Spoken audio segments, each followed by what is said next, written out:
তো মায়া সভ্যতার সৃষ্টির যে ব্যাপারটা সেটাকে যদি আমরা দেখি দেখব যে প্রাচীন আমেরিকার যে ইতিহাস সেখানকার মোটামুটি একটা গৌরবময় সমাজ এবং সেই সময়কার যে মানব জাতির যে একটা অবস্থা সেখানকার একটা শ্রেষ্ঠ সমাজের অংশীদারিত্ব পেয়ে যায় মায়া সভ্যতা। তো হাজার হাজার বছর ধরে তারা কিন্তু বসবাস করে আসছে এবং এখনো করে। দক্ষিণ মেক্সিকো বলি, ইউকাটান উপদ্বীপ বলি, গুয়েতামালা, বেলিজ, একই সাথে উত্তর পশ্চিম হন্ডুরাস এবং পশ্চিম এল সালভাদর ভূখণ্ডে তাদের আমরা অস্তিত্বের ব্যাপারটা পাই। তো ইউরোপীয়দের যখন আগমন ঘটে তারও অনেক আগে থেকে মায়া জনগোষ্ঠীগুলা কিন্তু তাদের যে শহর বা তাদের যে সামাজিক যে কাঠামোটা সেটা কিন্তু তার তৈরি করেছিল এবং সেটা কিন্তু ছিল সেই সময়ে বিশাল বড়। এবং তাদের যে শহর সেটা কিন্তু বলা যায় যে সুসজ্জিত যে জনসংখ্যায় ভরপুর একটা অবস্থা কিন্তু ছিল। একই সাথে তাদের যে সাংস্কৃতিক বৈশিষ্ট্যের যে ব্যাপারটা সেটাকে যদি উপস্থাপন করানো যায় দেখা যাবে যে তারা চিত্রকলায় বেশ দক্ষতা ছাপ রেখে গেছে। একই সাথে তারা কিন্তু একটা পরিশীলিত লিখন পদ্ধতি সেটাকেও কিন্তু তারা প্রস্ফুটিত করছে এবং যার মাধ্যমে তারা ক্যালেন্ডার বলি, ম্যাথমেটিক্স বলি বা অ্যাস্ট্রো ফিজিক্স বলি এবং একই সাথে বিস্ময়কর যেসব জ্ঞানীয় ক্ষেত্র সেটাতে কিন্তু তাদের রেকর্ড কিন্তু তারা রেখেছে। তবে এই যে তাদের যে এই বৈশিষ্ট্যগুলো তারা এইসব যে অর্জন করেছিল এটার কিন্তু কোনো ধরনের কেন্দ্রীয় কোনো নিয়ন্ত্রণ ছিল না। অর্থাৎ তারা কোনো একক রাজা বা সম্রাট বা কোনো কেন্দ্রীয় সরকারের অধীনে থেকে কিন্তু এইসবের চর্চাগুলোকে তারা কিন্তু প্রসিড করে নাই। বরং মায়া সভ্যতাটা সেটা কিন্তু অনেকগুলা স্বাধীন যে শহর বলি বা রাষ্ট্র বলি বা রাজ্য বলি মানে সেটার সমন্বয়ে কিন্তু গঠিত এবং যেগুলোর নিজস্ব শাসক, একই সাথে আর্থসামাজিক প্রেক্ষাপট, সংস্কৃতি এবং ভাষার যে ব্যাপারটা সেটা কিন্তু উপস্থিত ছিল। তবে মায়া সভ্যতা বা মায়া যে রাষ্ট্রটা বা মায়া যে সাম্রাজ্য, এই যে শব্দগুলো মানে তারা কিন্তু কখনোই একটা ঐক্যবদ্ধভাবে কিন্তু গড়ে ওঠে নাই, যে কারণে কিন্তু আমরা মায়াকে সভ্যতা মানে সাম্রাজ্য বা রাষ্ট্র এই জিনিসটাকে কিন্তু আমরা কখনোই স্পেসিফিক ভাবে বলতে পারি না। বরং সময়ের যে ব্যাপারটা প্রসিডিং সেটার সাথে সাথে তারা কিন্তু স্ট্রাকচারালি বহু জাতিগোষ্ঠী সমন্বয়ে কিন্তু তাদের যে স্বতন্ত্র একটা অবস্থা সেটার মধ্যে তারা প্রসিড করছে এবং সেখান থেকেই প্রত্যেকটার মধ্যেই অর্থাৎ প্রত্যেকটা শহর, রাষ্ট্র বা রাজ্য বলি তাদের প্রত্যেকের ভাষা ছিল স্বতন্ত্র এবং সেটা হচ্ছে মায়ান ভাষা। তার মানে মায়া রাষ্ট্র বলি বা সাম্রাজ্য বলি সেটা কখনো কিন্তু ঐক্যবদ্ধভাবে গড়ে ওঠে নাই। যেমনটা আমরা ইউরোপীয়দের আগমনের সময় যদি দেখি যে তখন যে মায়া অঞ্চলটা ছিল সেটা কিন্তু মোটামুটি বলা যায় যে বহু শহর বা বহু রাজ্যের সমষ্টি হিসেবে কিন্তু ছিল, যেটা ষোড়শ বা সপ্তদশ শতকে মোটামুটি স্প্যানিশ উপনিবেশ যখন তৈরি হয় তো সেই সময়টা তো পুরো অঞ্চল তারা কখনো একত্রিত হয়নি, বরঞ্চ এই একবিংশ শতাব্দীতে এই অঞ্চলটা আবার কিন্তু আমাদের এই যে আধুনিক যে জাতীয় সীমানা সেটা দ্বারা কিন্তু আবার বিভাগ হচ্ছে। তো যদি আমরা ভৌগোলিকভাবে মায়া জনগণ তাদের অবস্থাগুলোকে যদি একটু বিশ্লেষণ করে দেখি দেখব যে তাদের মোটামুটি তিনটা প্রধান ভৌগোলিক অঞ্চল আছে এবং এই তিনটা ভৌগোলিক অঞ্চল প্রত্যেকের থেকে ভিন্ন। যেমন উত্তরের সমতল এবং একই সাথে চুনা পাথরের উপদ্বীপ এবং সেন্ট্রালের যেটা সেটা হচ্ছে আমাদের পাহাড়ি রেইন ফরেস্ট এবং দক্ষিণের যে সেক্টরটা সেটা হচ্ছে আগ্নেয়গিরিপূর্ণ একটা উঁচু ভূমি জায়গা। তার মানে এই যে পরিবেশগত বৈচিত্র্যের মাঝেও কিন্তু মায়া সভ্যতা অর্থাৎ মায়া সংস্কৃতি সেটা কিন্তু একটা স্বতন্ত্র অবস্থা হিসেবে গড়ে উঠছে। তো এই কারণেই মায়া জনগণ আমাদের মতো মানুষের চিন্তনের মধ্যে একটা বলা যায় যে আহ, মনোযোগ বা আকর্ষণের কেন্দ্রবিন্দু হয়ে থাকে। পাশাপাশি তাদের একটা রহস্য, মানে তাদের নিয়ে একটা রহস্য। তো এই ব্যাপারগুলো কিন্তু মানুষজনকে ভাবায়। যেমন 1500 শতকের দিকে দেখা যায় যে ইউরোপীয়দের আগমনের পর থেকে যে মায়া জনগোষ্ঠী বলি এবং তাদের সাংস্কৃতিক যে ঐতিহ্যগত অবস্থাটা, সেটা কিন্তু বহিরাগতদের দ্বারাই বলা যায় যে পরিকল্পিতভাবে ধ্বংস এবং নিপীড়নের শিকারের জায়গাটা কিন্তু পাইছে।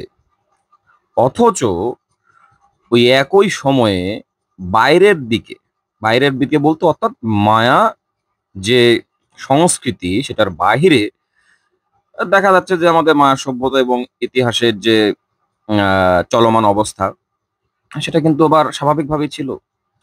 তার মানে মায়া সভ্যতা একদিকে মানুষের চোখে রহস্যের যে একটা খোরাক, সেটাকেও কিন্তু জিয়ে রাখছে। একই সাথে কৌতূহলের বিষয়টাও আসে এবং কিছু কিছু ভুল বিষয় আছে, মানে সে জিনিসগুলোও আসে। তো এইরকম বহু ব্যাপারগুলোকে নিয়ে মূলত এই যে মায়া সভ্যতার বিভিন্ন অবস্থাকে নিয়ে ভাবার প্রক্রিয়াটা একটা বলা যায় যে চিন্তনের মূল জায়গা। তো মায়ার সভ্যতাকে কেন্দ্র করে যে রিসার্চ প্রসিডিউর, মানে সেটা কিন্তু প্রাথমিক পর্যায়ে দেখা যায় যে অর্থাৎ প্রাচীন মায়া নামে যে অংশটাকে কেন্দ্রীভূত করা হয় সেটা মূলত হচ্ছে ইউরোপীয়দের আগমনের পূর্বের যে সময়টা সেটাকে। কারণ তিনটা বড় পর্বে জিনিসটাকে আবার ভাগ করা হয়, যেমন হচ্ছে প্রি ক্লাসিক টাইম, সাথে ক্লাসিক টাইম এবং হচ্ছে পোস্ট ক্লাসিক টাইম। তো এই যে তিনটা ফরমেশন, এই শ্রেণীবিন্যাসটা একটা ওই যে বিবর্তনমূলক ধারণার উপর ভিত্তি করে তৈরি করা। এই বিবর্তন বলতে কিন্তু আবার ওই যে আমাদের বায়োলজিক্যাল যে বিবর্তন সেটা না, এটা হচ্ছে আমাদের আর্থ সামাজিক সাংস্কৃতিক যে বিবর্তনের যে ধারাটা, সেটা যেখানে মোটামুটি এই যে শ্রেণীবিন্যাসগুলো সেটা সময়ের সাথে সাথে কিন্তু মায়ানদের মধ্যে ওই যে সাংস্কৃতিক বলি, ধর্মীয় বলি, রাজনৈতিক দিক থেকে বলি বা অন্য সময়ের যে ব্যাপারটা বলি, মানে সেই তুলনায় কিন্তু উন্নত ছিল পূর্বের সময়টাতে।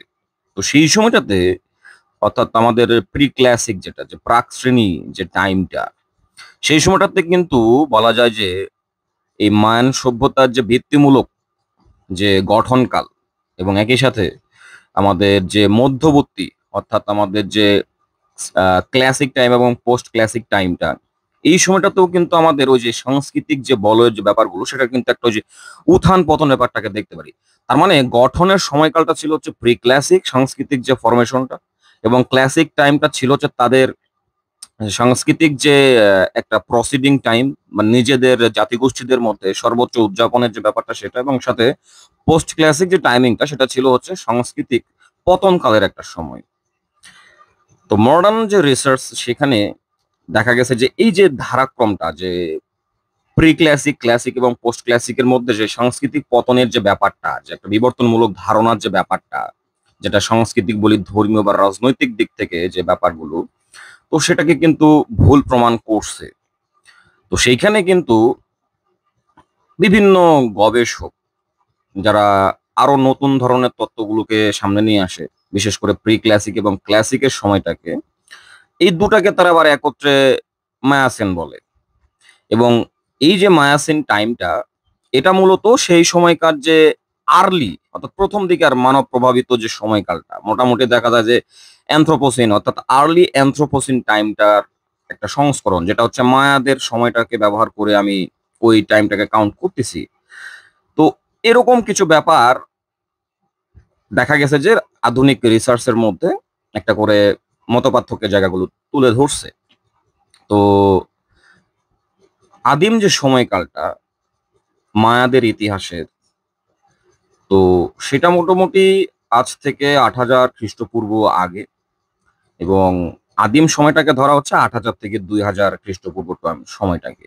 এর পরবর্তী যে স্টেজটা সেটাকে বলতেছি আমরা হচ্ছে ফরমেটিভ বা প্রি ক্লাসিক যে টাইমটা সেটা, যেটা আবার ২,০০০ থেকে ২৫০ যে খ্রিস্টপূর্ব সেই টাইমটা জুড়ে। একই সাথে প্রারম্ভিক যে প্রি ক্লাসিক, মানে সেটা আবার ধরতেছি আমরা যে ২,০০০ থেকে ১,০০০ খ্রিস্টপূর্বে।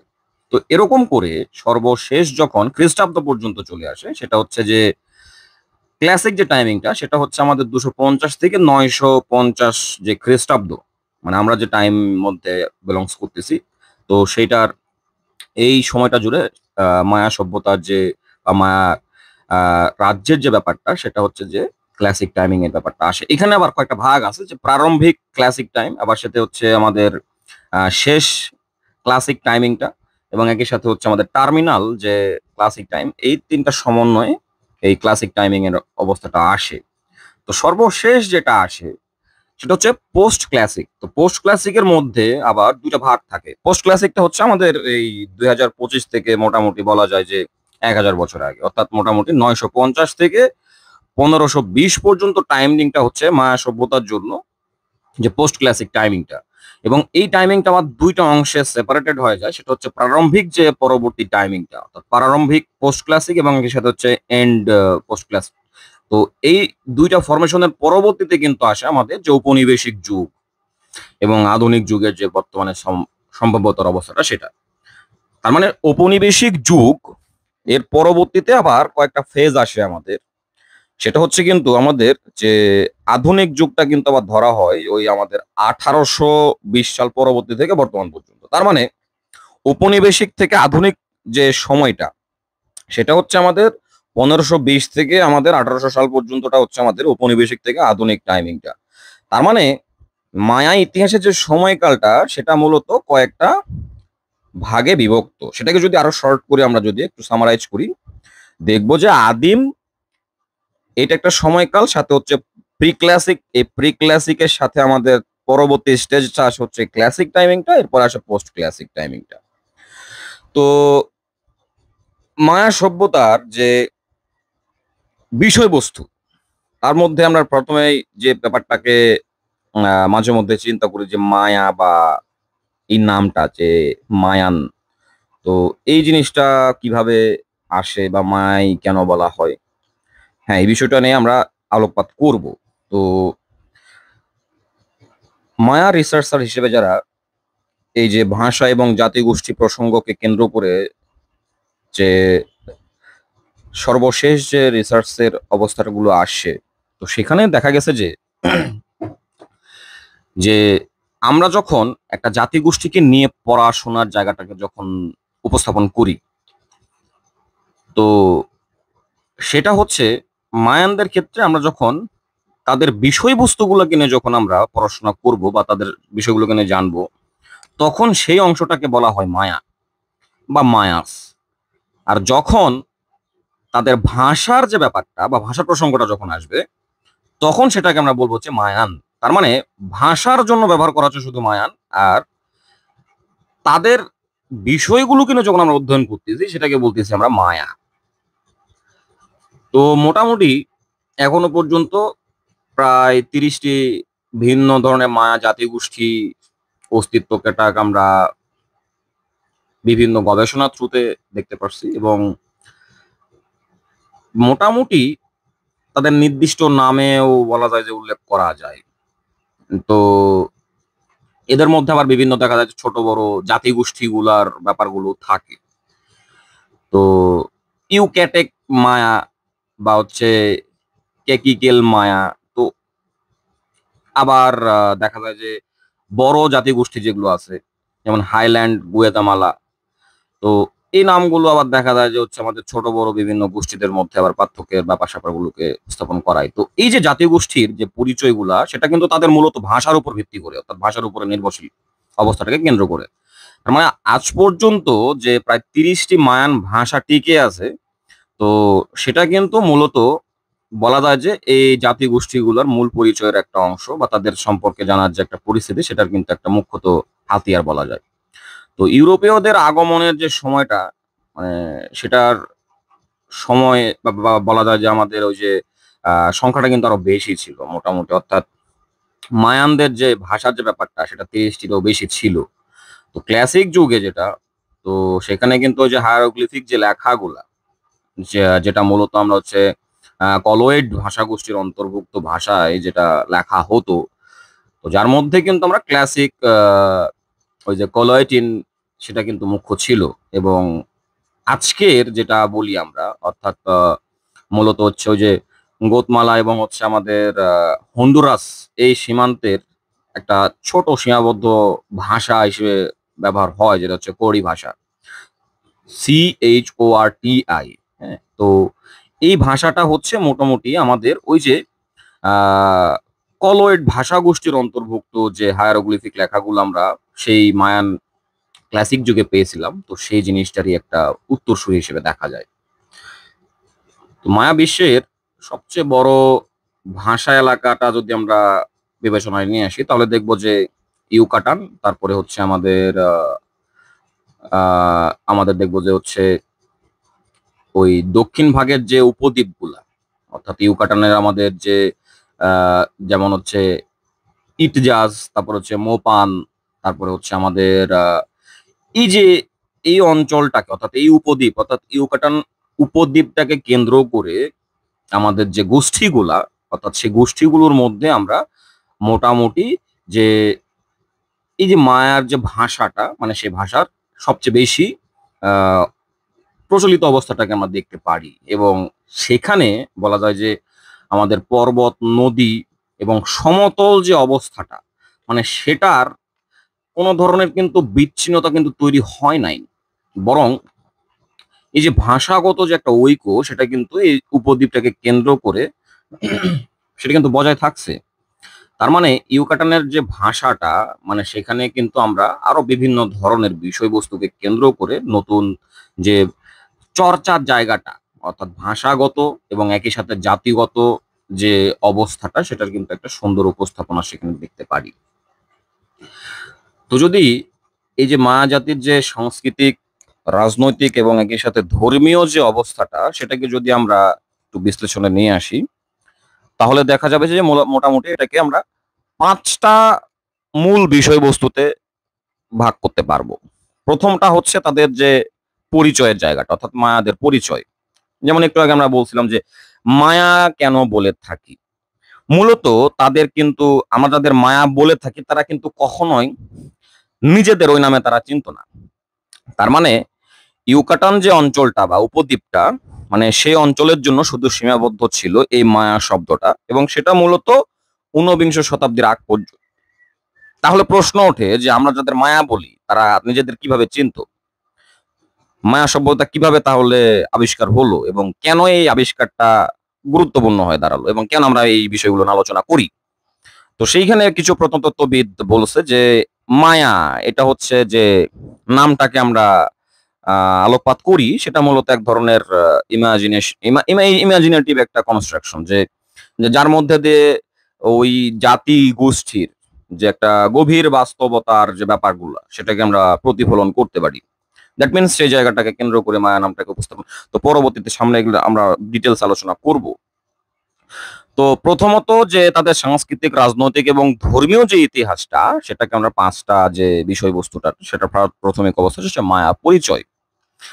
দ্বিতীয় যে ব্যবস্থাটা, সেটা হচ্ছে যে পরিচয়ের পরবর্তীতে দরকার একটা কাঠামো, যেখানে আমরা বসবাস করব, তার মানে রাষ্ট্র ব্যবস্থা এবং নগর রাষ্ট্রের রাজনীতি।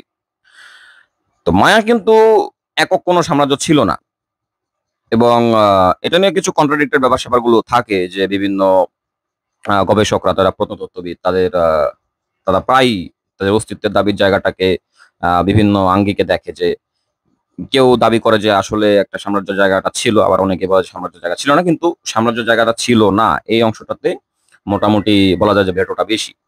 তবে এই যে মায়া রাষ্ট্রগুলা কিভাবে গঠিত হয়েছিল, এই প্রশ্নটা কিন্তু গুরুত্বপূর্ণ, যে এই জিনিসটা কিভাবে আসে, এবং এই রাষ্ট্রগুলোর কেন্দ্রে এবং প্রান্তে সাধারণ মানুষের জীবন কেমন ছিল। এই প্রশ্নগুলো কিন্তু আমাদের স্বাভাবিক অবস্থায় আসে, যে একটা জাতিগোষ্ঠী কিভাবে যখন উঠিত অবস্থায় আসে, তখন তাদের বলা যায় যে কিভাবে তারা গঠিত হলো, তাদের কেন্দ্রে এবং আশপাশের যে সাধারণ মানুষের জীবন কেমন ছিল, এই প্রশ্ন উত্তর খোঁজা কিন্তু মানে বলা যায় যে গুরুত্বপূর্ণ। তার মানে এই প্রশ্নগুলোর উত্তর যখন আমরা খুঁজতেছি, তখন দেখা যায় যে ইউরোপীয়দের যে ব্যাপার, স্প্যানিশদের যে ব্যাপার, সেই সময়কার যে উপনিবেশিক শাসন, এবং সাথে সেই সময়কার যে প্রাসঙ্গিকতাগুলো সেগুলো কিন্তু একই সাথে এই মায়া জনগোষ্ঠীর যে টিকে থাকার যে ব্যাপারটা মানে সেটার সাথে কিন্তু জড়া যায়। তার মানে তারা নিজেদের যে আদি ভূমি মানে তারা তো গ্রামে থাকছে মানে যেখানে থাকছে আরকি যে এরিয়া গুলোতে অর্থাৎ একটা জনপদ হিসেবে এবং সেই জায়গাগুলোতে দেখা গেছে যে তারা আশপাশের বিভিন্ন ওই যে প্রান্তীয় অঞ্চলগুলোতেও কিন্তু তারা ছড়ায় ছিটে যাওয়ার একটা প্রবণতা জায়গাটা আমরা পাই। তার মানে তাদের যে পূর্বপুরুষদের যে অবস্থাটা, সেটা রাষ্ট্র ব্যবস্থা বলি বা নগর রাষ্ট্রের রাজনীতি বলি, মানে সেখান থেকে কিভাবে অভিযোজিত হইছে এবং তাদের সাথে স্থানভিত্তিক যে সমাধানের যে জায়গাগুলো, বেঁচে থাকার জন্য তারা কিভাবে সমাধানগুলোকে খুঁজে চলতেছে। তো সেই জিনিসগুলোও কিন্তু আমাদের সামনে আসে। তো তৃতীয় যে ব্যাপারটা আসে সেটা হচ্ছে আমাদের যে কসমোভিশন। কসমোভিশন হচ্ছে আমাদের যে সার্বিক অবস্থায় বলতে গেলে যে একটা বিশ্ব দর্শন। তো বিশ্ব দর্শন বলতে যে নিজেদের যে আ রাষ্ট্র, সেটার বাইরের যে একটা জগৎ সেই অংশটাকে কেন্দ্র করে আসে। তো মায়ারা কিন্তু বাইরের জগৎকে যেভাবে দেখতো, মূলত বলা যায় যে বিদেশী বলি বা আমাদের আক্রমণকারীর যে ব্যাপারটা বলি, মানে তাদের মূল অংশটাকে তারা কিভাবে বিবেচনা করতো? অর্থাৎ মায়া সভ্যতা যদি আমরা সেন্ট্রালে ধরি, তার আশপাশের যে আগন্তুক এবং একই সাথে আক্রমণকারীদের যে ব্যাপারটা, মানে সেটাকে তারা শুরু থেকে কিভাবে দেখতো? সেটা কি একটা অলৌকিক শক্তি বা মহাকাশীয় শক্তি পর্যন্ত তারা জিনিসটাকে চিন্তা করতো কিনা? মানে তাদের বিশ্ব দর্শনটাকে কিভাবে তারা দেখতো? যেটা আ বর্তমান সময়টাকে কেন্দ্র করে বলতে গেলে যে কূটনৈতিক যে ব্যাপার-স্যাপারগুলো, তো সেই জিনিসগুলোকে তারা কিভাবে দেখতো? একই সাথে আমাদের যে কর্ম অর্থাৎ শিল্পকর্ম এবং একই সাথে সাংস্কৃতিক যে চর্চার জায়গাগুলো, সেটাও কিন্তু হচ্ছে আমাদের এই মায়ানদের যে ব্যাপারগুলো সেটার সাথে কিন্তু সম্পর্কযুক্ত। তার মানে শিল্পের যে আত্মপ্রকাশ একটা জাতির জন্য, তো সেটাতে মায়ারা কিভাবে তাদের বিশ্বাসটাকে শিল্পকর্মে প্রতিফলিত করছিল। যেমন আমরা সেটা দেখতে পারি যে বিভিন্ন বস্তু, চিত্রকলা, তাদের লেখালেখি, তাদের স্থাপত্য তো একই সাথে মায়া সভ্যতার যে সবচেয়ে আকর্ষণীয় দিক সেটা হচ্ছে আমাদের চাক্ষুষ সৌন্দর্য এবং শিল্প সমৃদ্ধ যে জগৎ সেটা। তার মানে এখানে অনেকে আবার বলে যে মায়ারা এক ধরনের শিল্প নির্ভর জগতে বাস করত। এই যে বক্তব্যগুলো তার মানে শিল্পে আত্মপ্রকাশ মায়াদের যে সাংস্কৃতিক, সামাজিক, রাজনৈতিক যে ব্যাপারগুলো সবকিছুকে কেন্দ্র করেও বিভিন্ন প্রশ্নকে থ্রো করে। তো সেগুলোকে আমরা কিভাবে বিশ্লেষণের জায়গাটাকে নিয়ে আসবো? তো সর্বশেষ যে ব্যাপারটা আসে সেটা হচ্ছে যে মায়াদেরকে নিয়ে বিভিন্ন রহস্য। যে মায়ারা কেন রহস্যময়? বিশেষ করে এই প্রশ্নটা তো আসে না যে তারা কেন রহস্যময়? মূলত হচ্ছে যে তাদেরকে আমরা কেন রহস্যময় হিসেবেই দেখতেছি।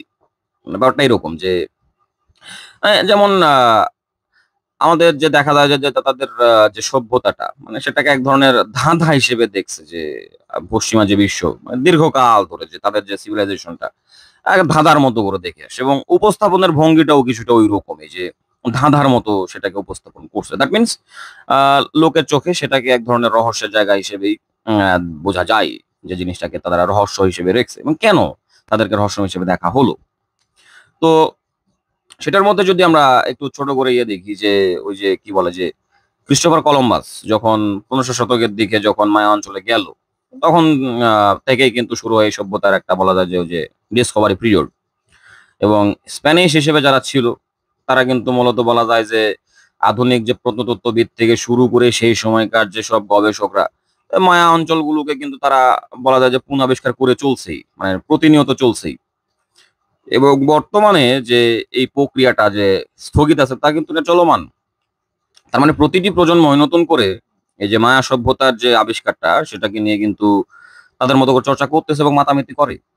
তার মানে এই যে রহস্যময়তার সাথে যে মায়া সভ্যতার মধ্যে একটা রহস্য, এটার মধ্যে কিন্তু কিছু ভুল ধারণাগুলো আছে।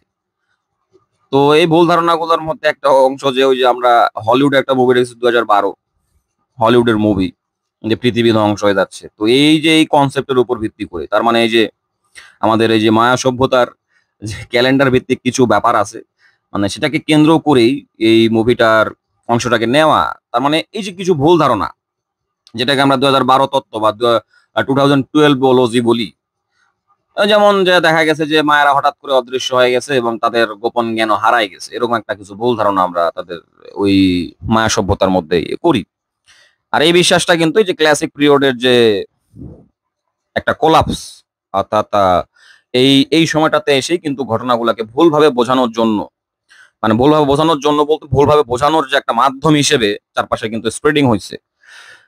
কারণ ওই যে নবম দশক শতকের দিকে মায়া অঞ্চলের যে মধ্যবর্তী কিছু শহর বা রাষ্ট্র যেটা হঠাৎ করে কিন্তু পতনের দিকে গেছে, কারণ তারা কিন্তু সামগ্রিকভাবে এককেন্দ্রিক কোনো ধরনের রাষ্ট্রের ক্ষমতা কিন্তু ছিল না। তার মানে এই যে ধ্বংসপ্রাপ্ত অবস্থাটা, তো সেই জিনিসগুলোকে যখন হঠাৎ করেই কিছু জায়গায় পতন হয়েছে, কিছু জায়গায় আপরাইজিং থেকে গেছে, তো এই ব্যাপারগুলোই কিন্তু একটা করে ওই যে পিরিয়ডিং যে কোলাপসের জায়গাটা সেটার মধ্যে কিন্তু একটা করে প্রাসঙ্গিকতার জায়গা ঢুকাই দিছে তথ্যগত দিক থেকে। তার মানে কিছু নগর ধ্বংসপ্রাপ্ত অবস্থায় থেকে গেছে, যেটা এখন বর্তমানে পর্যটন কেন্দ্র হিসেবে ব্যবহার হয়।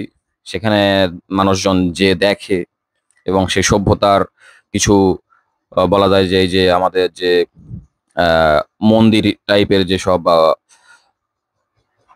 অংশগুলো, তো সেগুলোতে তারা বিভিন্ন ধরনের ফাইন্ডিংস গুলোকে খোঁজার চেষ্টা করে। তো আছে এরকম। কিন্তু মায়া সভ্যতার পূর্বেকার যে প্রেক্ষাপটগুলো, মানে সেগুলা কিন্তু আমাদের বর্তমান সময়ের সাথে প্রাসঙ্গিকতা হারাই গেলেও মায়া জনগণ তারা কিন্তু আসলেই মানে ধ্বংস হয় নাই। তাদের সভ্যতার বর্তমান আধুনিক সংস্করণও আমাদের বর্তমান পৃথিবীতে স্প্রেডিং এবং তাদের জনগণও স্প্রেডিং, কিন্তু আধুনিকভাবে, সেটা পূর্বের মতো নয়। যেমন এখানে আর একটা ছোট প্রশ্ন চলে আসে যে তাহলে এই যে মায়া যে সভ্যতার যে পতনের যে ব্যাপারটা, মানে সেটা আসলে কিভাবে হলো? আসলে পৃথিবীতে বহু সভ্যতার বহুভাবে পতনের যে ব্যাপারগুলো, এটার পেছনে বড় বড় কিছু কারণ থাকে। আবার কিছু ছোট কারণও অনেক বড় হয়ে ধীরে ধীরে ওই গোষ্ঠীর মধ্যে স্প্রেডিং হয়ে যায়। তো সেরকম যখন আমরা পোস্ট ক্লাসিক যুগের পরিস্থিতিটাকে যখন টাইম ফ্রেমটা ধরি, অর্থাৎ 1700 শতক, তো তখন কিন্তু স্প্যানিশ উপনিবেশিক এসে যে একটা আগ্রাসন, তো একই সাথে ওই সময়টাতে পৃথিবীতে যে গুটি বসন্তের মতো যে মানে মহামারী, মানে সেটাও কিন্তু বলা যায় যে ওই মায়া রাজ্যগুলোর পতনের একটা মুখ্যত কারণ। এবং একই সাথে সেই সময়ে ওই 16 এবং 1700 শতকে জনসংখ্যাও বেশ ব্যাপকভাবে হ্রাস পেয়ে যায়। তারপরেও কিন্তু ওই যে মায়া সভ্যতার যে সংস্কৃতিটা এবং একই সাথে জনগোষ্ঠীর যে টিকে থাকার যে ব্যাপারটা, সেটা কিন্তু স্পষ্ট আছে। তো ওই যে বললা হলো যে রহস্যময়তা, যে মায়া সভ্যতাকে নিয়ে যে রহস্যময়ের ব্যাপারটা, আসলে 2012 তত্ত্ব যেটা, যে মায়া সভ্যতার যে একটা ব্যাপক কৌতূহল, এটা কিন্তু নতুন ভাবে বলা যায় যে মানুষের মধ্যে একটা ওই যে ভুল ধারণার জায়গাটাকে গাঢ় করাইছে। যে সেখানে আমাদের কৌতূহলের জায়গাটা কি ছিল, যে সেখানে মায়া সভ্যতার মানুষজনেদের যে হিসাব নিকেশ, সেখান থেকে ছিল যে মায়ারা নাকি পৃথিবীর শেষ দিন পূর্বাভাস দিয়ে গেছিল আগে থেকে। তো যেটার কেন্দ্র করে কিন্তু এই যে একটু আগে যেটা বললাম যে 2012 যে ছবি, মানে সেটার কিন্তু আসলে উপস্থাপনার জায়গাটা হলিউডের মধ্যে আমরা পাইছি। তো সেইখানে একটা বাক্য ছিল আর কি, সেটা হচ্ছে যে predicted by the Mayans, confirmed by science. তো এরকম একটা প্রচারণা বাক্য ছিল। তো যদিও ওটা হচ্ছে আসলে বলা যায় যে অনুপ্রাণিত হয়ে, সেটা আসলে কখনো ওই যে প্রমাণিত সত্য হিসেবে নয়, সায়েন্স সাইফাই হিসেবে যেটা আমরা ধরি আর কি। যে ইতিহাসে এমন কিছু তারিখ মানে থাকে যেটা মানে কখনো আসেনি, অথচ সেটা পূর্বের কিছু জাতি আগে থেকেই বলে গেছে যে ওই তারিখে পৃথিবী ধ্বংস হবে। তো এই জিনিসটাকে মূলত এই মায়া সভ্যতার যে একটা রহস্যময় যে ব্যাপারটা, মানে ভুল ধারণার জায়গাগুলোকে কেন্দ্র করে স্পষ্ট করানো, এগুলো কিন্তু আরো বেশি করানো হয়েছে। যদিও আমাদের যে সিনেমা যেটা, যে 2012 সিনেমা, এটাতে কিন্তু আসলে পুরোপুরি যে ধ্বংস হয়ে যাওয়ার যে ব্যাপারটা, যে মায়ান সভ্যতার যে সঠিক যে নির্দিষ্ট যে ডেট, মানে এটাকে কেন্দ্র করেই যে কিছু ঘটানো হয়েছে তা কিন্তু না, কিন্তু অনুপ্রাণিত হওয়া আর কি। যে মায়া সভ্যতার যে ওই অতিপ্রাকৃত রহস্য, মানে সেটাকে একটা বিনোদনের রূপে সেটাকে উপস্থাপন করা সাইফাই হিসেবে আর কি। যেমন মায়া যে ক্যালেন্ডার, সেখানে 13 তারিখ, যেটা আমাদের গ্রেগরিয়ান ক্যালেন্ডারে 21 ডিসেম্বর 2012 মানে ছিল। তো এই জিনিসটাকে নিয়ে মূলত এই ভুল ধারণা জায়গাগুলো আসে। আর সর্বশেষ যেটা অ্যাকচুয়াল ট্রুথ, সেটা হচ্ছে যে মায়ারা কখনোই পৃথিবীর শেষ দিন ঘোষণা করেনি। তো তবুও আমাদের এই যে 2012 তত্ত্ব, এটাকে নিয়ে বিশাল একটা বলা যায় যে শিল্প কেন গড়ে উঠলো। এটার পেছনে বিভিন্ন ধরনের বায়াসিং কর্মকাণ্ডগুলো আছে। যে 2012 তত্ত্বটাকে কেন্দ্র করেই কিন্তু একটা বলা যায় যে আহ, যে বিশাল শিল্প গড়ে ওঠে, যেটার মাধ্যমে কিন্তু হাজার হাজার বই, সিনেমা, কার্টুন, মানে বাজারে কিন্তু এক ধরনের বিশাল নতুনত্ব তৈরি হয়ে যায়। তো তার মানে এই যে 2012 তত্ত্ব, এটা আসলে তাইলে কি ছিল? এটা আসলে এক ধরনের বিশ্বাস, গুজব, ওই যে ষড়যন্ত্র তত্ত্ব বলা যায়, এবং কল্পনা, এবং যে ধারণাগুলাকে একত্র করে আমি একটা থ্রো করতেছি যে, অথচ অ্যাকচুয়াল ট্রুথ হিসেবে যেটা ছিল যে ওই যে মায়াদের যে লং কাউন্ট ক্যালেন্ডার, তো সেখানে কিন্তু একটা বড় সময় চক্র শেষ করে ওই 21 ডিসেম্বর 2012 তারিখে তাদের ওই ক্যালেন্ডারে মোটামুটি সর্বশেষ সিচুয়েশনটা আসে। তো সেটাকে অনেকে ভুলভাবে যেটা আমরা পেয়ে গেছি, সেটা হচ্ছে যে এই তারিখে জগৎ শেষ হয়ে যাবে, অর্থাৎ আমাদের ডমসডে প্রফেসি। তো এই ব্যাপারগুলো যেটা আসলে কখনো পৃথিবীতে মায়াদের দ্বারা কখনো হয় নাই। তো পৃথিবীর যেহেতু এখনো শেষ হয়নি এবং মায়া জনগণও শেষ হয়নি, সুতরাং এই যে তাদের মধ্যে একটা যে রহস্যময় কর্মকাণ্ড বা তাদের নিয়ে যে ভুল যে ব্যাখ্যাগুলা, এই আগ্রহটাও কিন্তু আসলে মুছে যাবে না। তার মানে মায়া জনগোষ্ঠীর আমাদের ওই যে ভৌগোলিক বলি, ভাষাগত বলি, বা সময় ভিত্তিক যে ব্যাপারগুলো, আর্থসামাজিক কাঠামো, রাজনৈতিক ব্যাপার স্যাপার, তো এই সব কিছুতে তারা কিন্তু বহুভাবে বিভক্ত হিসেবে থাকলেও, মানে তাদের যে একক জাতি হিসেবে দেখার যে ব্যাপারটা, মানে সেটা কিন্তু এক ধরনের বর্তমান সময়ের যে প্রেক্ষাপটের সঙ্গে সেটা কিন্তু পরিবর্তিত। তার মানে মায়া সভ্যতাকে যে প্রাচীন রহস্য হিসেবে দেখার যে কারণের জায়গাটা, সেখান থেকে কিন্তু অসংখ্য মানুষের মধ্যে এখনো একটা প্রশ্ন কমন ভাবে চলে আসে যে মায়া কে বা মায়া কারা।